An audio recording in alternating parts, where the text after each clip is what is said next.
Hello and welcome to another Magic the Gathering video.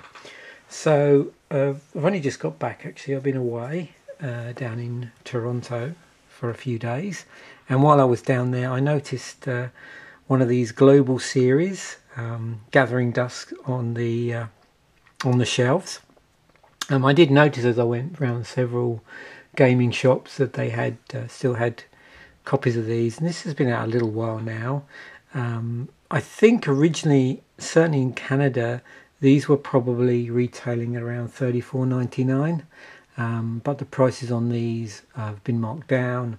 This one I picked up for $24.99 at Face to Face Games, but there were several other places in Toronto that had these, and I'm sure there's several places in Canada and the rest of the world where these are still on the shelves.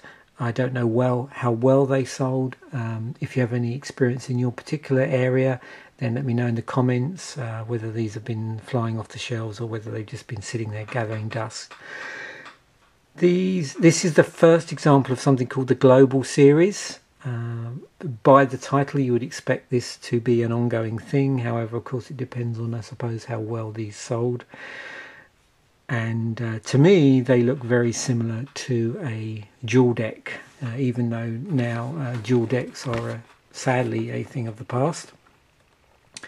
So I'll just read the bit down the bottom first, because this puts it into context what this is. So each of the included decks was designed for Magic players in China and features new cards and characters created by Chinese writers, artists and folklorists. The Global Series shares diverse expressions of Magic with players around the world. So it's got two 60-card decks, including two premium Planeswalker cards, one premium double-sided token, I'm assuming that's the Malu token, and one informational insert. So the top here has got two strange journeys intertwined by fate. Excuse me if I mangle the pronunciation here. So it's Jiang Yanggu, I think that is, wanders the world accompanied by his faithful companion Mu, searching for clues to a past he can't remember. Mu Yangling, an enigmatic storm mage, remembers her tragic past all too clearly, but will never give up hope of saving those she loves. When their paths collide on a sacred magical mountain, they realize they both may be caught up in a greater mystery than they ever imagined. So let's open this up, take a look at the insert, take a look at the cards, and see what we've got. I understand there's going to be cards in here that are unique to this particular product, and obviously we're going to see hopefully some reprints in here. Hopefully the insert, that's pretty nice, will offer us some indication as to where the cards that are reprints are coming from. If it's anything like the dual decks, then I would obviously hope to see that.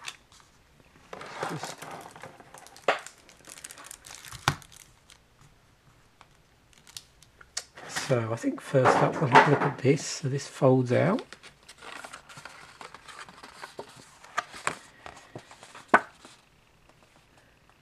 Okay.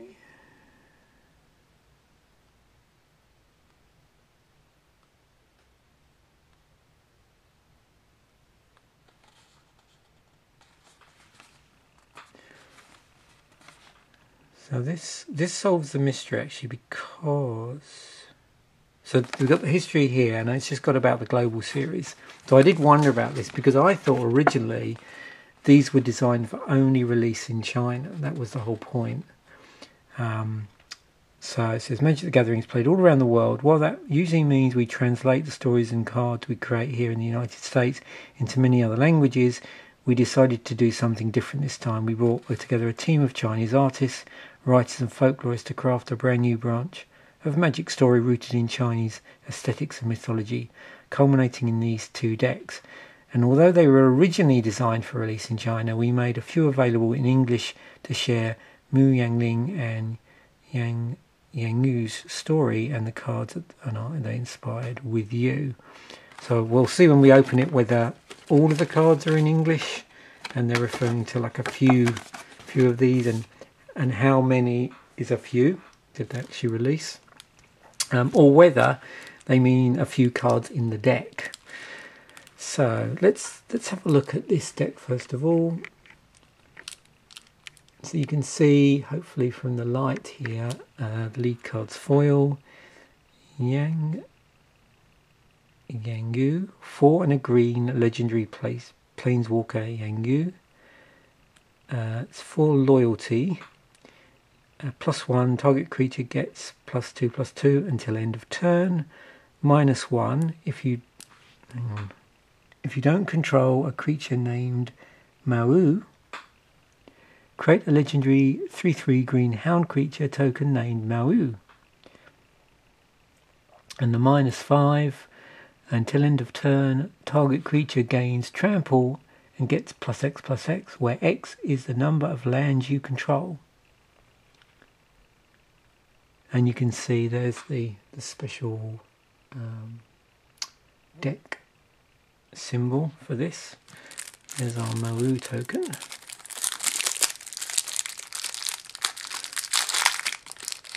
Which is also foiled.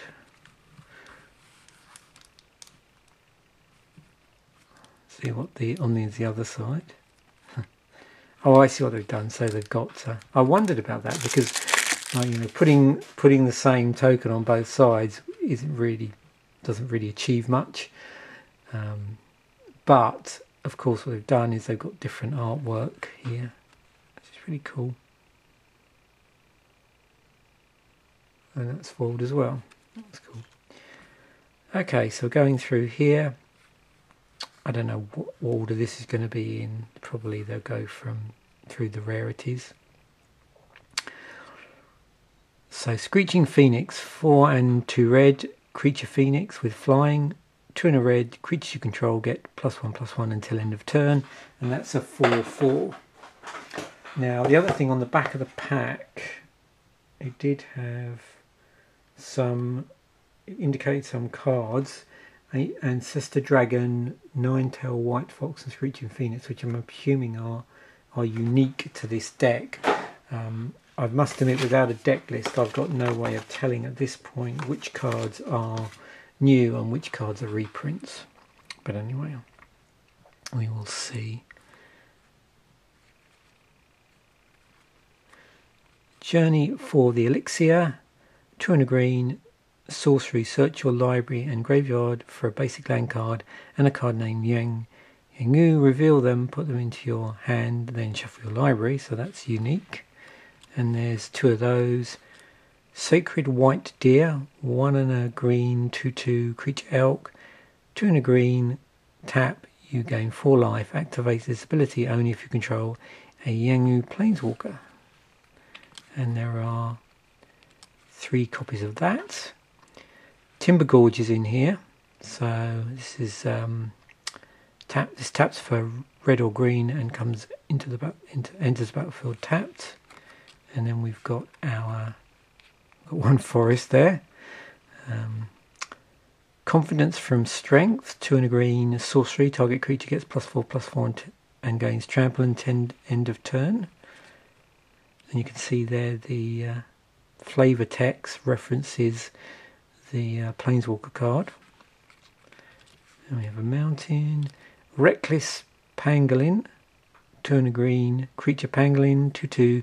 Whenever Reckless Pangolin attacks, it gets +1/+1 until end of turn. And then a forest. And another forest. Hardened Scale Armor, 2 and a green, enchant creature, enchanted creature gets +3/+3. They've done an interesting thing which I've not seen them do with other constructed decks, is like intersperse land with spells, in this case creature spells. Feiny Snake, 1 and a green, creature snake with reach, it's a 2/1. Aggressive Instinct, 1 and a green, sorcery, target creature you control deals damage equal to its power to target creature you don't control. Forest, another Timber Gorge, another forest, another Fiery Snake, mountain, Earth Shaking Sigh, 5 and a green, 5/5, creature beast with trample. Another Reckless Pangolin, Confidence from Strength, Earth-Shaking Sigh, Fire Omen Crane, 3 and 2 red, creature bird spirit, it's a 3/3 with flying. Whenever Fire Omen Crane attacks, it deals 1 damage to target creature an opponent controls. Another forest in a timber gorge, hardened scaled armor again, forest, breath of fire, 1 in a red, breath of fire deals 2 damage to target creature. Aggressive instinct, giant spiders in here, 3 in a green, 2/4 with reach. Mountain, another timber gorge, another fire omen grain, a breath of fire, another giant spider. Cleansing Screech, 4 in a red, sorcery, Cleansing Screech deals 4 damage to any target. Mountain, Ferocious Zeng, 2 and 2 green, 4/4 creature cat beast. Another Reckless Pangolin, Cleansing Screech again, forest. So lots of 4-ofs in here. Fiery Snake, so reach, 1 green for a 2/1. Ferocious Thing again. Mountain, Leopard Spotted Jao, 1 and a red, 3/1 creature beast. So we've got several vanilla creatures in here. Another Ferocious Thing, a mountain, a forest, Reckless Pangolin, Leopard Spotted Yao, and a forest. So it's pretty creature heavy deck, this, just in review.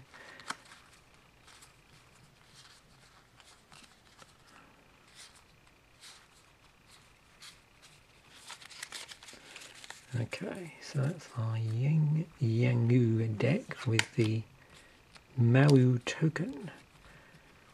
So now we've got Mu Yangling. So 4, 2 blue, legendary creature Yangling, 5 loyalty, +2, target creature can't be blocked this turn, -3, draw 2 cards, and -10 ultimate. Tap all creatures your opponent control. Take an extra turn after this one.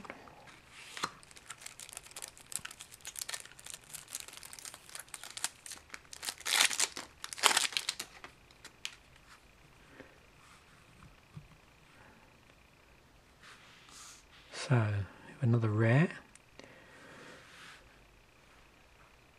Ancestor Dragon, 4, 2 white for 5/6 creature dragon with flying. Whenever 1 or more creatures you control attack, you gain 1 life for each attacking creature. Rhythmic Water Vortex, 3 and 2 blue, sorcery, return up to 2 target creatures to their owner's hand. Search your library and or graveyard for a card named Mu Yangling, reveal it and put it into your hand. If you search your library this way, shuffle it. You'll notice there's a similarity between this, this product, which I've already said reminds me a lot of the dual decks, but in addition to that, also reminds me a lot of the Planeswalker decks, where you have cards in it that care about the lead Planeswalker card.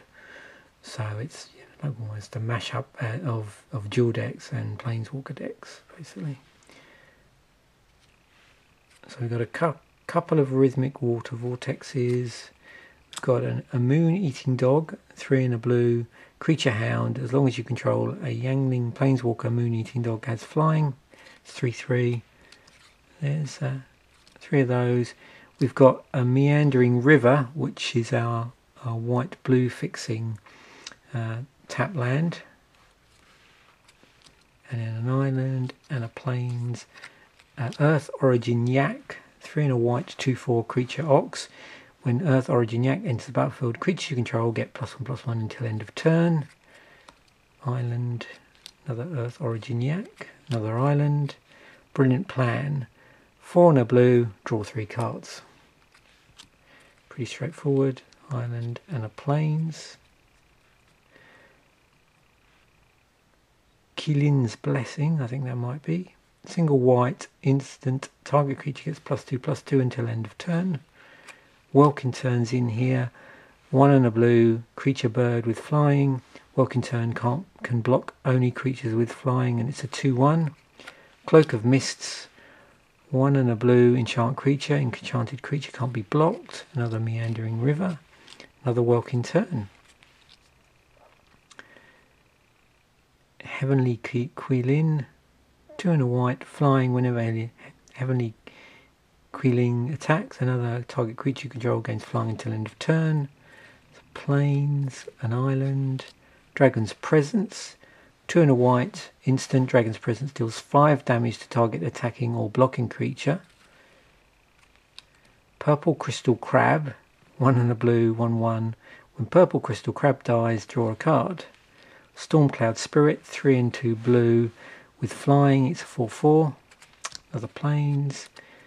Another Queelin's Blessing. Colourful Fee Sparrow. 1 and a white, 1/3 with flying. Island. Another Meandering River. Another Dragon's Presence. Island. Heavenly Quilin again. Another island. Vivid Flying Fish. 1 and a blue. Creature Fish Lizard. It's a 1/1. Vivid Flying Fish has flying as long as it's attacking. Plains. Another Meandering River. Armored World Turtle. 2 and a blue for a 0/5. Dragon's Presence. I've seen that before. Drown in Shapelessness. 1 and a blue, instant, return target creature to its owner's hand. Island and a Plains. Another Brilliant Plan. Another Drown in Shapelessness. Another Vivid Flying Fish. Another Stormcloud Spirit, which was a 3 and 2 blue for a 4/4 with flying. I think we've seen that one already. It gets quite confusing when you're doing this on camera and there's you've got land between all the non-land cards. Oh, here's the 9-tail White Fox. So this is 2 and a blue, 2/2, creature Fox Spirit. Whenever 9-tail White Fox deals combat damage to a player, draw a card. Got a Plains. Another Armored World Turtle. An Island. Purple Crystal Crab. Island. Plains. Another 9-tailed White Fox. Colourful Fee Sparrow. And another Plains. So there we have it. That was pretty confusing to actually do that because of the way they organise the decks. It's interesting cards. I don't know. I don't seem like I could be wrong here. It's difficult to tell because I've not looked at this product at all. I can sort of see why they might be reducing the price on these. But it's interesting to see. Well, it interests me because I obviously like aspects of Magic outside of just the play. It's interesting to see the sort of aesthetic they've used here, and obviously there were a few cards there which were from other sets. Also, it looks like they might have gone down the sort of functional reprint route with. So they've themed them more to the set, but I could be wrong. There's several cards there looked like they were just functional reprints of other cards in Magic, or very close functionally to other cards. So we have some interesting things in there that maybe you wouldn't see normally in Magic. Anyway, thanks for watching. That was the Jiang Yanggu versus Mu Yangling dual decks, for want of a better word, although I suppose really it is the global series. Thanks for watching. Bye for now.